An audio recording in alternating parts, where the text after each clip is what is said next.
Hey, welcome. Okay, so gradually you're logging on. Just to say hello, hi to everybody. I am Laura. I'm the lead teacher on the key teacher on the training course, and I just want to introduce myself, tell you a little bit about myself, a little bit about the training, answer some questions, and I have some questions that have come into me as well, that I've received for people who are going to be watching this on the replay. And then at the end, if you have any kind of questions, any other questions that you want to get answered, this is your time. Yeah, cool. Okay, so let me get started. Like I say, my name is Laura, and I've been about a 30 something or 23 years. Oh my goodness, should stop counting. I've been about 33 years practicing yoga, and so I was very young. I was hardly even born when I started. And I'm about 26 years, 27 years meditating. So yoga and meditation can often be seen as separate, or can be taught separately. But for me, they're very linked. They're very kind of integrated. Just to kind of give you a little bit of my background, I originally did maths, actually, maths and computer science, masters in computer science, and I worked in industry, in education, but in the IT and financial services sector. And you know, burnt out. So burnt out. That was my first time to burn out. I was a little bit of a stress bunny in school. I was very serious and kind of, a little bit uptight. Um, Even at my leaving cert, one of the teachers took me aside and taught me how to. We called it self-hypnosis at the time, but it was basically meditation. In order to manage my stress for exams. So yes, then corporate work, corporate world, and very fancy in all the suits and, financial services and all the rest. But like I say, burnt out again. I wasn't very good at regulating my stress, really, just really. So after that, I thought I'd study psychology because I wanted a job that would support me with my family and that I could do something that was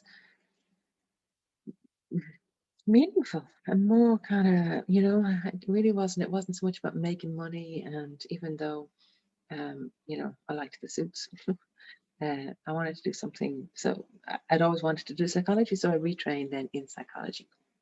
Retrained in psychology, had some children and some chickens and a couple of dogs, and worked then, was self-employed then for a while, coaching, mainly coaching, set up a training company, and guess what? Burnt out again. Surprise, surprise. At that point, then I got involved in school education because I had the children of that age and I was reading a lot about it and having studied psychology. So I ended up teaching in the Steiner school. So I trained as a Steiner teacher and worked in that school for, again, about 8 years and in a number of different capacities. And that, again, you're never going to guess what happened. I burnt out. So in the Steiner school, that was probably the most fulfilling role that I'd had up until then. So all the time I was moving closer and closer in that school. That was like, as a group of teachers, we'd meet in the morning and we'd meditate in the morning before we'd receive the children into class. There was a lot of philosophy. Now I've been working in philosophy sort of pretty much all along. About 20 years now. I've been involved in different organizations looking at philosophy and studying philosophy. So after psychology, I kind of moved into philosophy, practical philosophy. So the Practical Philosophy School of Philosophy is one of the schools that I studied with when I had children in Ireland. Before that, I used to travel to England to be able to study with an organization in England. And the Toltecs as well. Anybody who's read the Four Agreements, I've done a lot of work with them and bringing their teachers to Ireland and working with in groups in the Toltec tradition. So the philosophy, psychology has always been kind of there as well. Anyway, got to whatever, about 10 years ago, a little bit longer now. My mum passed. I had burnt out again in the Steiner school, couldn't maintain that pace anymore, and really what struck me was that while I was very much really enjoying, it was really difficult to give up that job. Now, I paid nothing, absolutely nothing, but it was really difficult to give up that job and to take my children out of that school because there was a community. It was very holistic in every way, except what I wasn't doing was I wasn't taking care of myself. So I was taking care of everybody else, of my children, of my family, of the children in the school, of the school community, involved in the board and all of this kind of stuff. But what I was missing, and even though I was meditating a lot and I was still practicing yoga, I was even teaching yoga at this stage, but I wasn't really taking care of myself, hence the burnout. And so at that point, having repeat, you know what they say, fool me once, shame on you, fool me twice, shame on me. So I'm a bit of a slow learner. By the third time around, I realized I really needed to do something much, much differently. And yet I really loved the roles that I had where I was supporting other people, and I wanted to be of service, and yet somehow not take from my core fundamental just energy. And as I said, my mum died around at the exact same time actually, and I remember just you get these like flashes of inspiration, and I suddenly realized, I don't have to prove anything. Now, of course, I forgot 10 minutes later, but for a little while, I remembered that it's perfect, that we don't have to prove ourselves, that we are good enough to be alive in this world, and we can be of service, but we don't have to be of service, and we don't have to prove ourselves. And it was kind of like it was just this drop of wisdom that I received, or that I connected to at that time of sadness. And so that's when I sort of thought, if I'm going to, whatever I'm going to do next, I need to do something that will support me, support myself, as well as support everybody else. So that was kind of really critical to my choice to become a yoga teacher. Now, I remember this. This is really funny because I'm always saying this to other people, but I remember sitting in the Olympia Theatre. Do you remember when you used to be able to go to the theatre? And saying to the group that I was with, I'm thinking about training as a yoga teacher, but I'm too old. I'm overweight. I had carrying a lot of weight at the time. I can't do any of the fancy ass stuff. I can just about do yoga. You know what yoga, whatever that means. And I'm really not sure that anybody would want to be looking at me doing yoga. I'm not inspiring enough in that like yoga body, yoga postures, all the fancy ass stuff. And my cousin, she's my godchild as well, said to me, Laura, you know what? People need ordinary people to be teaching yoga. I was even a little bit insulted, I'll be honest. I was like, oh. But she's right, I was going, oh. So anyway, took the plunge and converted then, trained with Yoga Therapy Ireland there, because I've been teaching yoga, but kind of differently. So trained with Yoga Therapy Ireland then, and chose to make this my full-time career. So I've been doing this for over 10 years now. This is the longest that I have lasted in any career without burning out. So good so far. Not only that, there's just so much potential and so much that we can do. And it's very nurturing for me and for everybody else. So hence why I'm doing what I'm doing. What I really like about it is that I can't do it without supporting others to also look after themselves, and then supporting others to look after themselves. I have to support myself to look after myself, and so it's a win-win-win. They say that you learn best what you most need to know. So that's kind of where I was coming from and how I ended up in teaching yoga full time. The type of yoga I teach, because people often ask, that's kind of a top question. In fact, I've had 3 questions about that already. What type of yoga do I teach? So I originally trained with Yoga Therapy Ireland, and Yoga Therapy Ireland very much is about adjusting the yoga to suit the person. And then I went on to train as a yoga therapist. So I have very much got that yoga therapy background. And in the yoga therapy, say one of my clients very early on, I worked for a clinic, and in that clinic, the level of free movement that people had was very limited. So I was working with a group of about 6 people, suffering from some from MS, some were recovering from accidents, And then there were sort of another lady. There was two other ladies with different conditions, but one of the ladies, two of the ladies had very restricted movement, but one of them, her only independent movement was really with her eyes. Now we would work with her in terms of actually releasing and finding ease and release in her joints, but in terms of her independent movement, it was with her eyes. And so that was fascinating. It was really interesting to have to bring yoga back to its fundamentals and its really basics. So I would say that, you know, and I've heard other people say it as well, if you can breathe, you can do yoga. But here I was really challenged to really pair my teaching right back to the fundamentals. What was really interesting, and which I didn't realize, was obviously within her body she was trapped, and so to have that freedom and to be out of pain and also to be able to breathe. So again, in a chair, same as what we do here, this rounding thing, so to be able to use supports, use props, support her open a little bit, and to see her posture actually change from doing yoga. To see her face brighten when she'd see me coming, because we used to do singing bowls, and because I'm breathing, you know. And also I got into trouble with the carers, the staff, because she had a lot more movement. So she would have sort of spontaneous movements where they'd get smacked a little bit, so they weren't so happy. But in terms of the quality of life and in terms of how we can bring yoga right back to its fundamentals, to breath, to who we are, you know. Outside of the therapy environment, I would work mainly with hatha yoga and restorative yoga. But the same yoga poses can be done in flow 100%.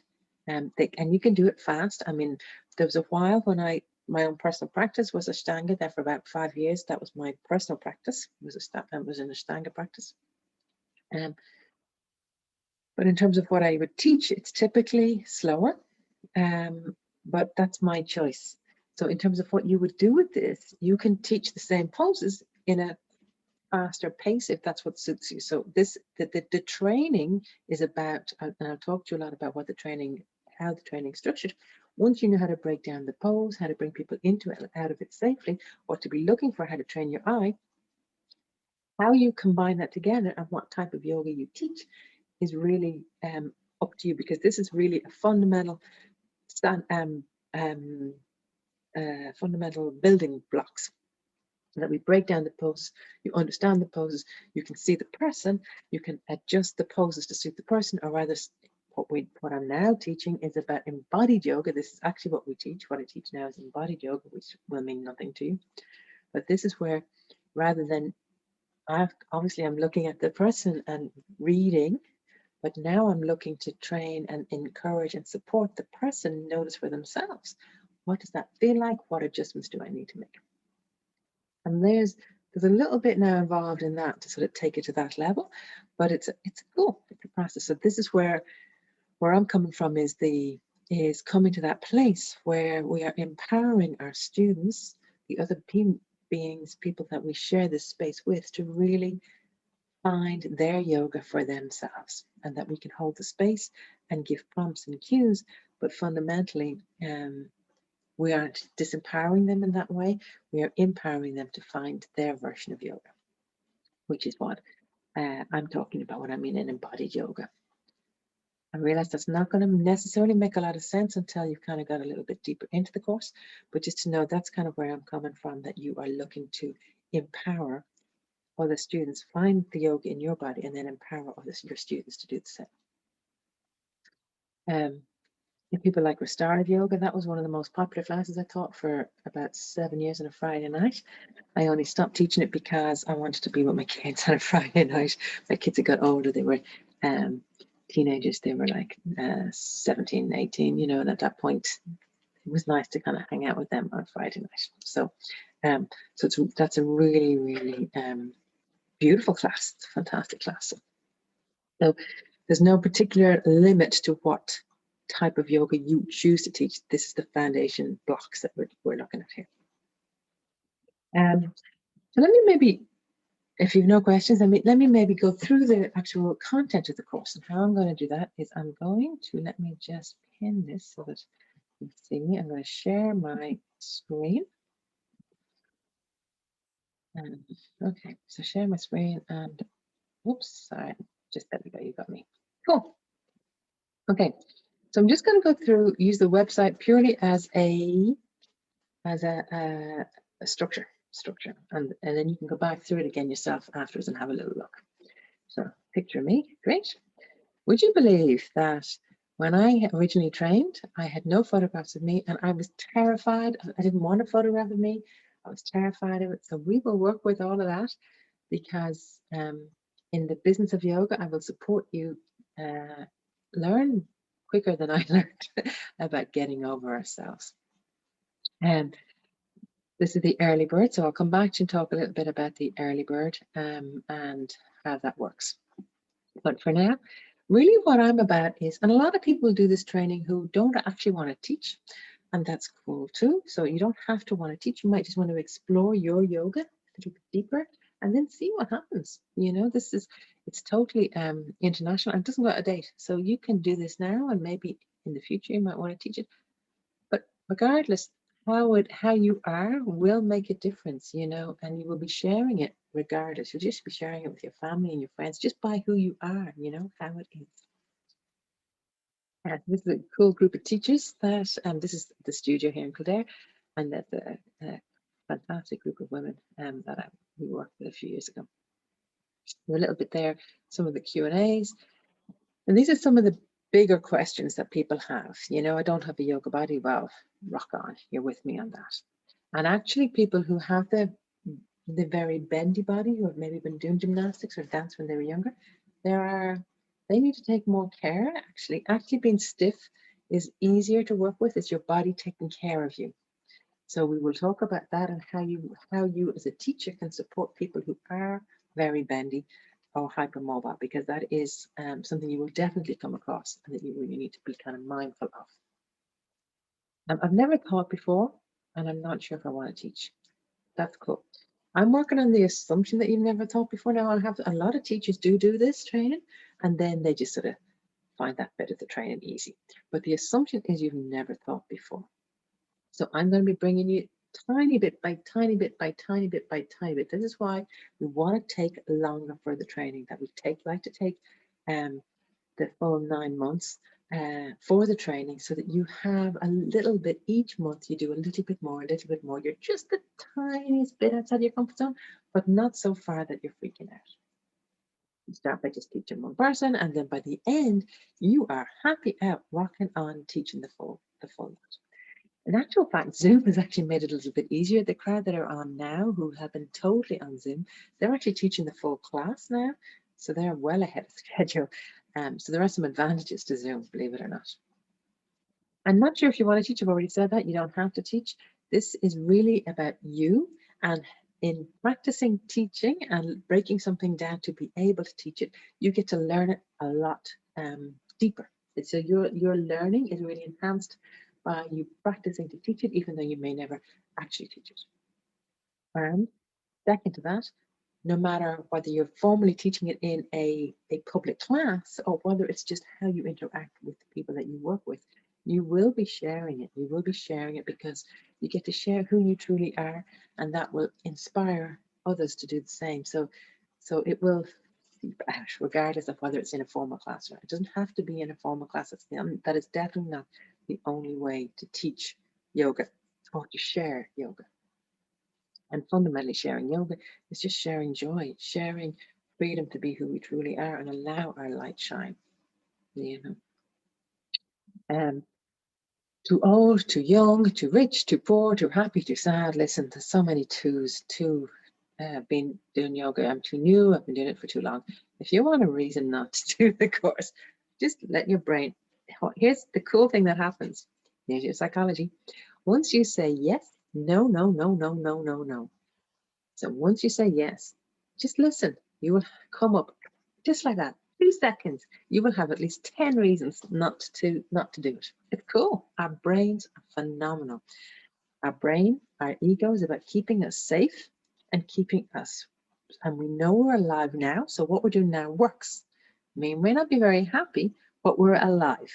So our ego is about keeping us alive, which means keeping us where we are, keeping us stuck exactly where we are, because this is working. Our egos don't care about happiness, doesn't care about joy, doesn't care about fulfillment. So hence, once you get yes, no, no, no, no, no, just listen. It's cool. It's deadly. Once you bring your attention to it, it's cool.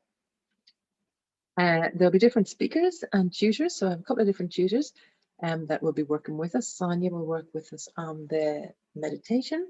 I have a fantastic guest speaker that comes in about the pelvic floor. She's just been with us there the last time. And Katrina as well is another fantastic teacher that's working with us this year. And then there's a little bit, so you can hear from some of the students if you like. And there's also on YouTube one of these questions and answers where I had Katie, one of the current students, is on, so she's sort of chatting about it as well. So if you want a little bit more information. So now let's look at what it is you're going to actually learn. What do we cover in the course, and how is it going to work? So you work with Asana, obviously. It's yoga. But when we're working with Asana, I am not so interested in the destination.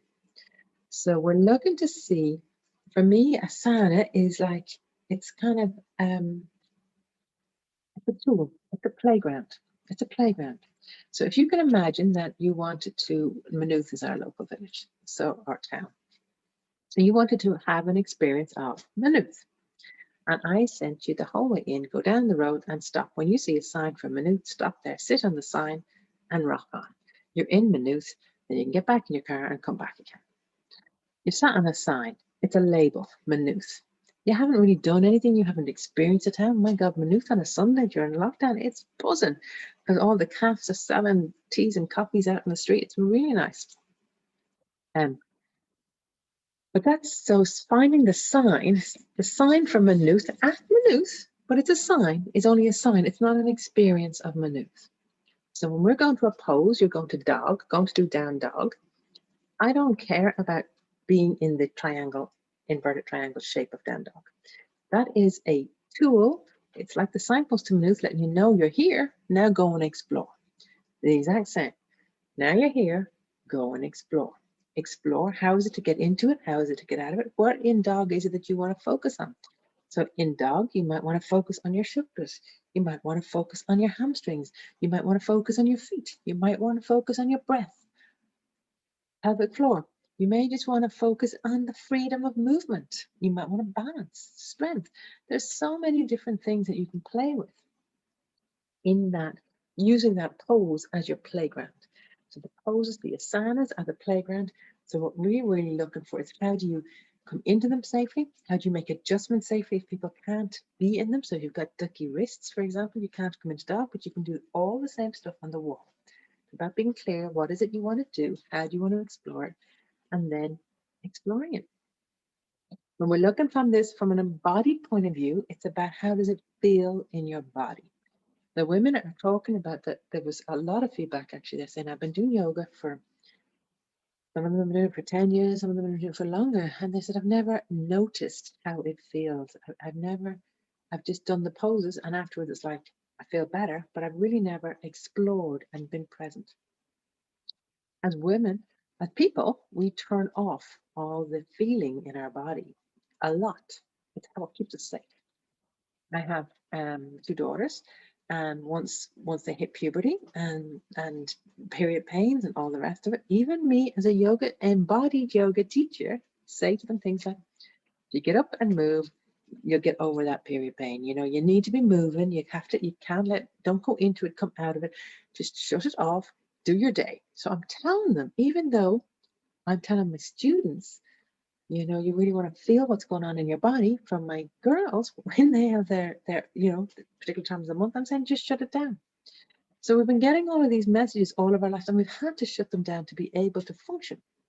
So now we get to explore, what does it really feel like? And only when we do that can we support ourselves, avoid injury, so that we know before we've lifted the push the piece of furniture or done whatever it is. So we're not going right after, oh, yes, I shouldn't have done that, or whatever. Instead, you're going, whoa, I'm not doing that. So really discovering, for ourselves what it is, how we actually feel. So that's embodied asana. So asana, more than signpost, and embodied really is quite different experience. And like I said, I was doing yoga for nearly 30 years when I came across embodied yoga, and it was quite different. So I've been working in this way for maybe about 5 years at this point. 4 years at this point. So it's kind of cool. Then we look at pranayama. So that's the breath. I've already spoken to you about the breath is everything. So there's a whole pranayama section looking at breath. Meditation. Meditation, again, very powerful. We look at, again, each month, we build and build and build on that. The intention would be that you would develop a meditation practice and an asana practice. In the beginning, these personal practices may be very short, maybe 10 minutes of asana, 5 minutes of meditation, maybe in a day, and then you can build on it. So they're the kind of things that you expect, I guess. Then we have anatomy. So anatomy, people often are afraid of anatomy. They're kind of saying, oh God, I don't know if I'd be so good at it. I don't know, or the other one, I remember anatomy from my reflexology training, or my aromatherapy training, my massage training, when I had to learn off all those names of the muscles. And loads of people have actually been given advice, when you start, put up a picture of the body and learn the names of the muscles. Okay, you don't need any of that. You're a yoga teacher, and thankfully for you, luckily for you, I work with functional anatomy. Functional anatomy means that it's how does it work and how does that help you in your life, and integrated anatomy. What does that mean? That means that from my perspective, there's one muscle in the body. What? Picture. I want you to take you on your top, just kind of have a look at your right shoulder, and then on your left, with your left hand, pull it down at the left, pull your top down, your t-shirt down at the left, and notice how it affects the right top of your shoulder. Then take your right hand up in the air and notice how it affects the bottom left part of your body. So our bodies, this is only a t-shirt and it's loose. Imagine what's happening inside, the exact same thing that's fully integrated. So integrated, connected anatomy. You do not need to know the names of anything.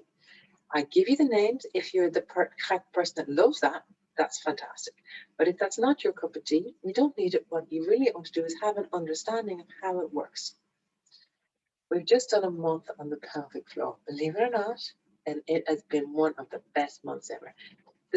One of the students now is so excited that she has rang all of her female friends and said, lads, you need to be on this call on Sunday.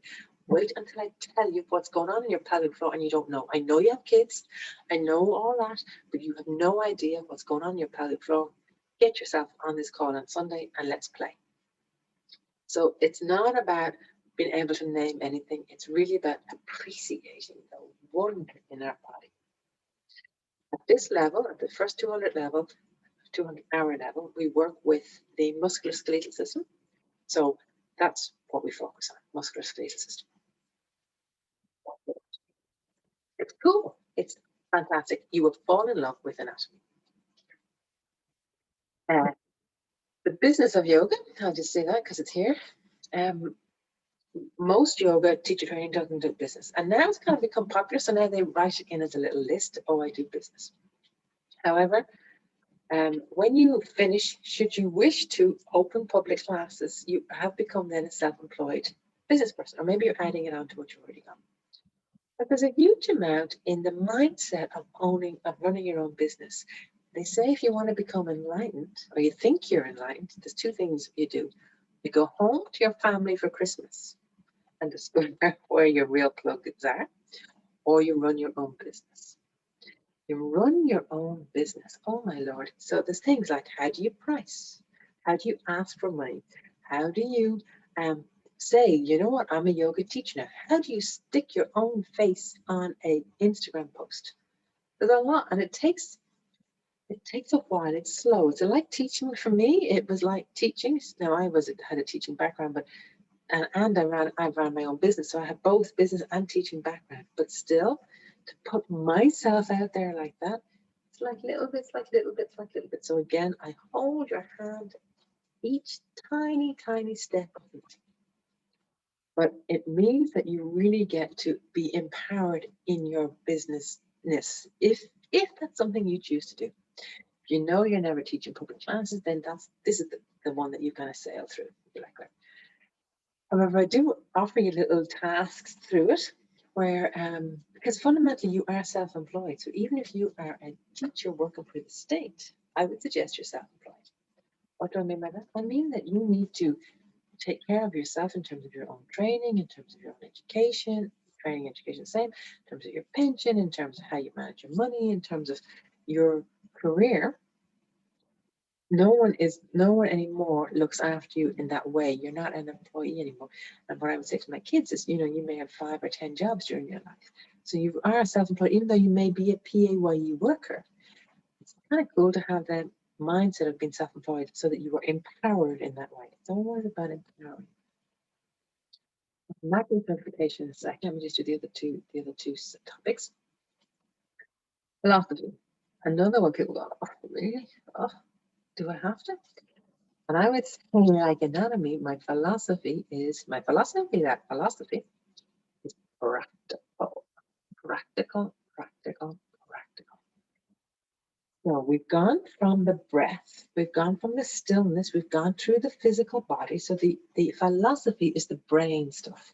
It's when I'm having a fight with my husband, or when I've just taken the head off my kid, or when I am in the shop wanting to return the product, the item, or when I'm on the phone to my mommy and I get irritated, whatever, all of these little things, all of these little gifts that we receive during the day that support us, or whatever. The philosophy is about using your mind to look at it. So we can use our body to look at it, that's the embodied part.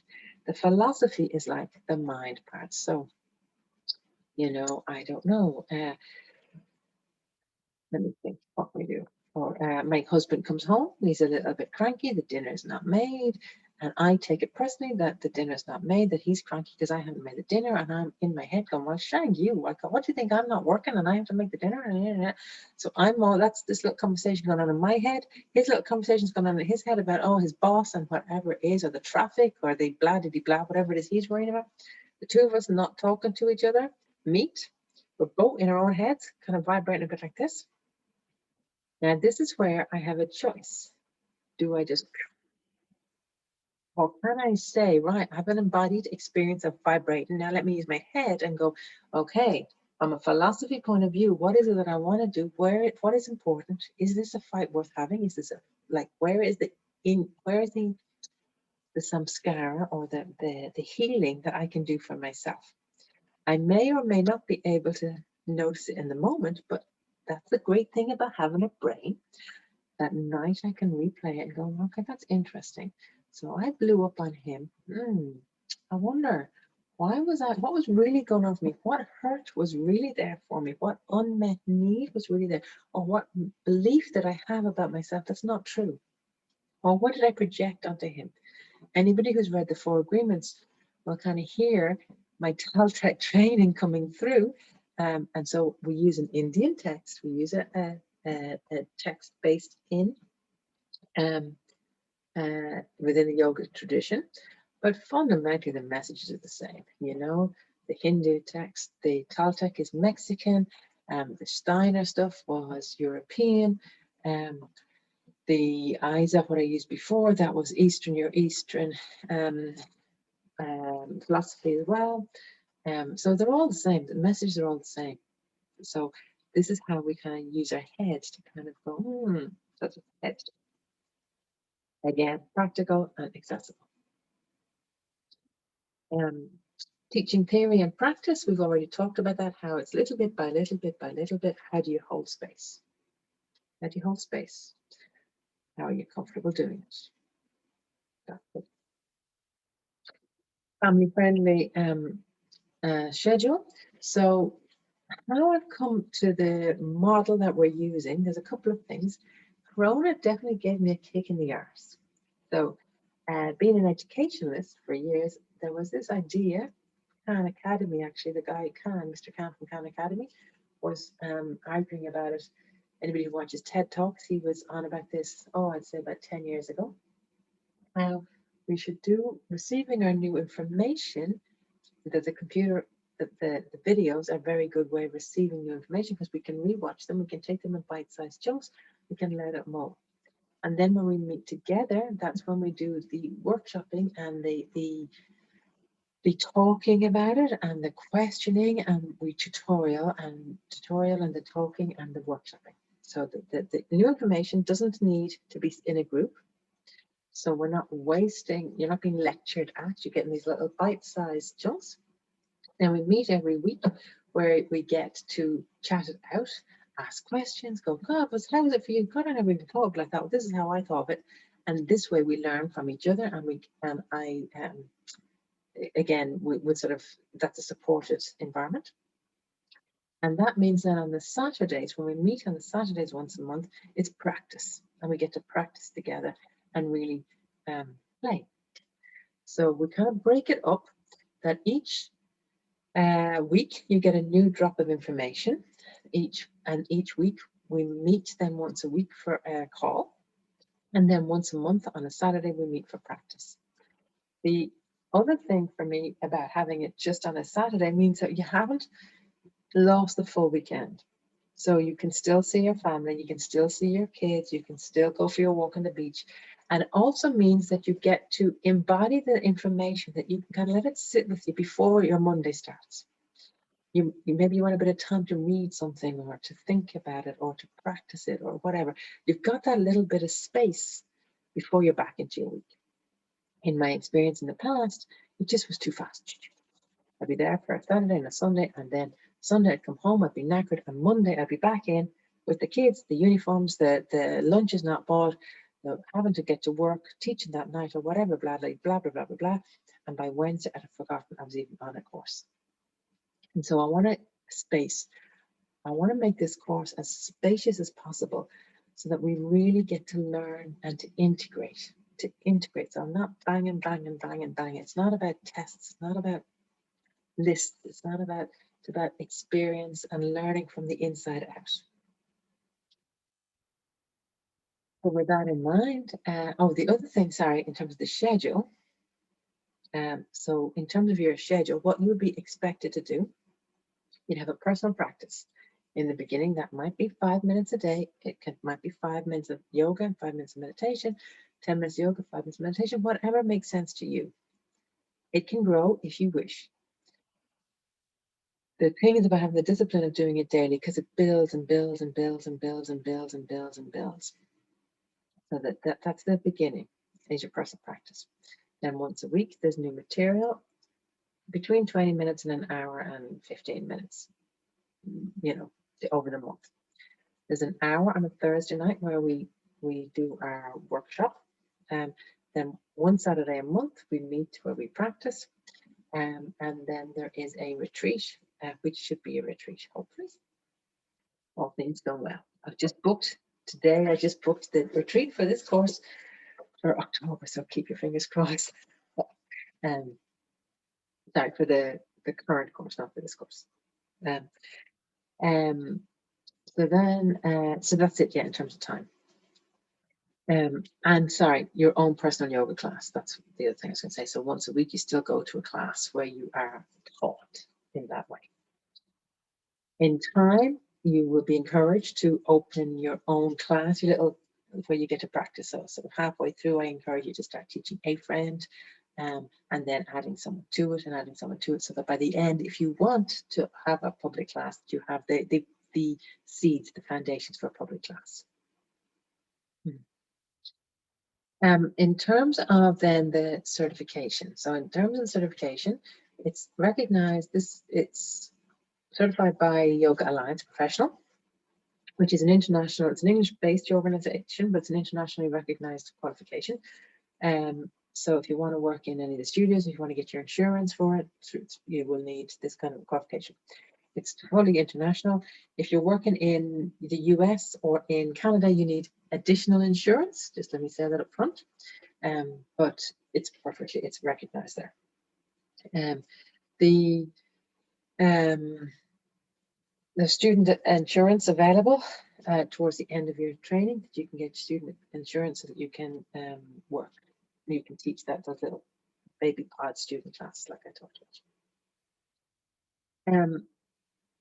In terms of the certification, the main thing is if you're doing it for yourself, there is attendance is what is required. So you need to attend 90%, well, it's 95% of the training to be able to get the teaching certification. The teaching certification, I am more than a little bit anal about. You need to be able to teach to get the teaching certification. The other certification, the attendance certification, is attendance certification. That's for yourself. But if you want to be able to go and present yourself as a yoga teacher, then I require that you are safe and that you have a good standard to be able to teach. So to that end, in terms of the certification, there is the final weekend is where you do your sample class. But you'd have been working on this all along. So if there's problems, we want to know earlier. We want to address them earlier, because on that last day, that should just be a chance for you to show off, to literally, you and your two groups, to just show off how much you've learned during the year. So really, that is not where the real work happens. The real work should be happening much earlier on. At the end of each of the anatomy, there's kind of little questions that will help you just know whether you've understood it or not, and if not, you go back through it. At the end of each lesson, there's like a learning log where you are keeping track of whatever it is that spoke to you from it, and then I can then kind of keep track of what's landing and what's not. All of that is used with feedback through it, but really the main thing is to be working as we go and to be picking anything up as we go, so we can address it. We can address it. You're all adults, so this isn't about me testing to check if you know something. And in terms of your teaching, you will all teach completely differently.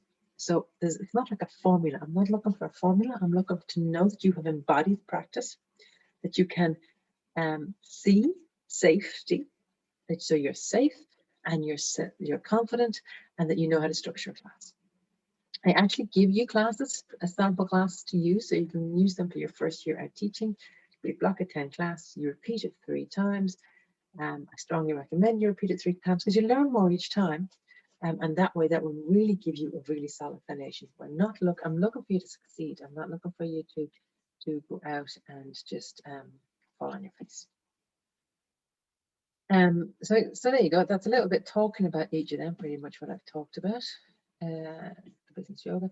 There's mentors, and like I said to you, we've got a few different people involved: Sonia and Katrina and myself, accredited by Yoga Alliance. There's a load of different yoga alliances internationally, so if you sort of search, and you'll see, and then there's a little bit about me.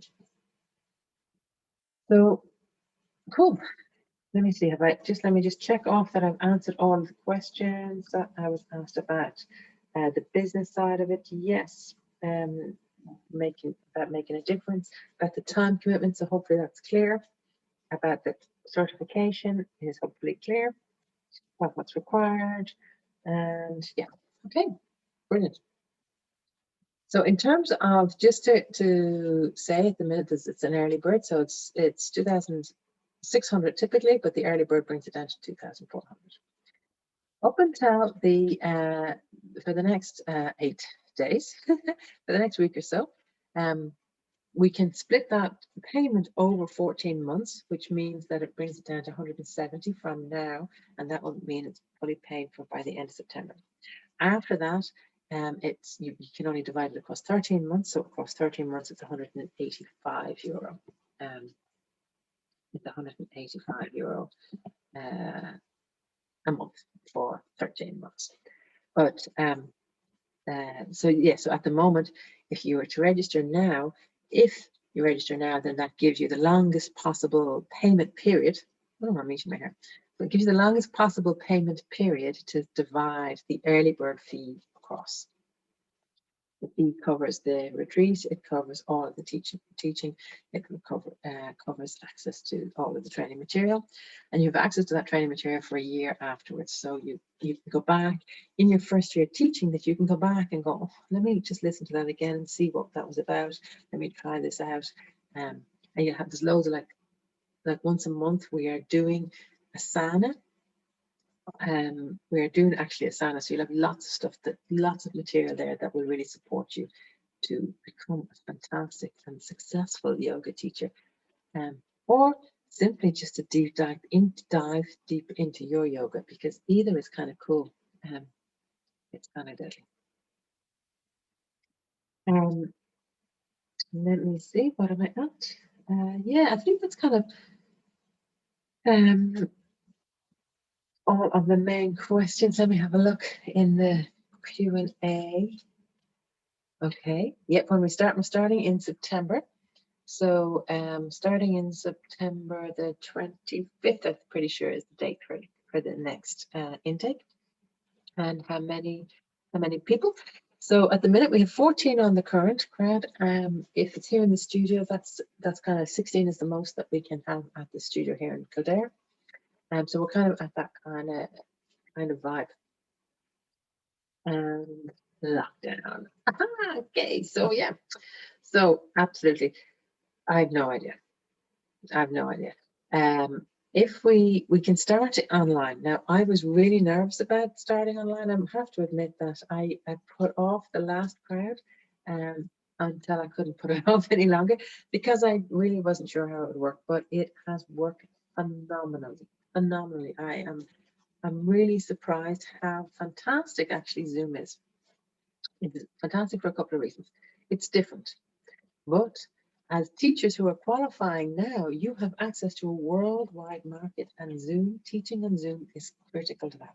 So getting used to figuring out how to teach on Zoom, how to develop a relationship on Zoom, how to work on Zoom, how to set up your camera, all this kind of stuff is really, really important. So that's a real boon to being on Zoom. The other real boon to being on Zoom is that for those initial teaching times, which is what in your situation where it would be, it's kind of easier to do it on Zoom because you're at home and you're kind of, it's a little bit of distance. So in actual fact, that aspect of it, people have found much, much easier. In terms of developing relationships, and this is something that I've learned from my own, I was attending a training course that got canned halfway through. It didn't get canned, it got turned into Zoom halfway through, and it was a disaster.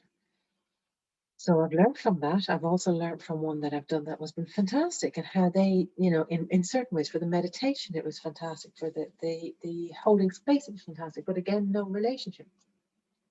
So it's very, very intentional what I've done in how we use breakout rooms, how we split people up, how we work in pairs a lot of the time. We work in, and then we work in fours, and so on and so forth. So I'm very intentional, and I'm very conscious about how we use Zoom so as to make sure we build relationships.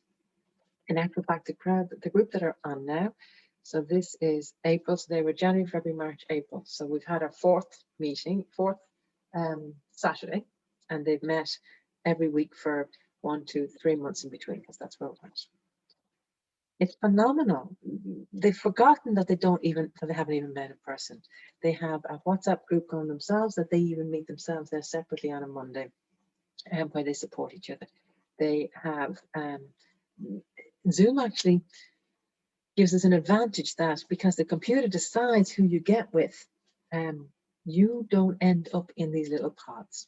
So in actual fact, as a group, they're much, much better gelled than normally when I would run training courses in person, where you have kind of partners and stuff, because it's all automated. And because you're not choosing to go back to the corner of the room you've always been sitting in, sitting beside the person you've always been sitting in actual fact, everybody has really met a lot better. And because it's enough time and space to actually meet each other, which is really important, especially if we're not meeting physically, if you're not meeting your mates and stuff in that same way. It's working really, really well. I'm pleasantly surprised. I shouldn't be surprised, but it's fantastic. No, it really is. And if you want to chat to any of the ladies, let me know, because I'm sure they'd all be willing to chat with you. Because what's most important is that we're a match. The people, I want to be as clear as possible. So the people that are interested in the kind of personal development that I'm interested in, who want to do the kind of work I'm talking about, get to meet, because then you will all be match. You'll all match each other. And there's a fantastic group. There's about 6 people signed up at the minute, and they're beautiful, beautiful people. So if this doesn't attract you, then that's great, because I'd much rather know that now, rather than you come and thinking you're going to learn how to do headstands and backflips and whatever else and end up, not happy. Whereas the kind of work we want to do, the work I want to do, is much deeper. It's much, it's real. It's real. I'm looking for people who have a bit of experience, who really want to just dive deep and to be able to share who they are without, and look after themselves, so that we have both going on. Feeding and nurturing here, so we can share and inspire others to do the same.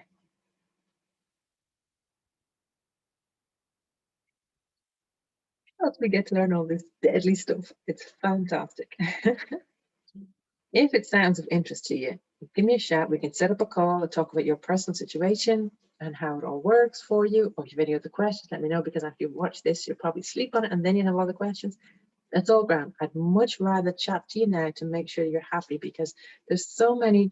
If people who are just looking for a yoga teacher training course, who just want the qualification and who want to go and teach in wherever it is they want to teach, there's loads of them out there. So it's really important that you find a match, find someone that you resonate with, because it's a fantastic opportunity to really work with a fantastic group of people, and really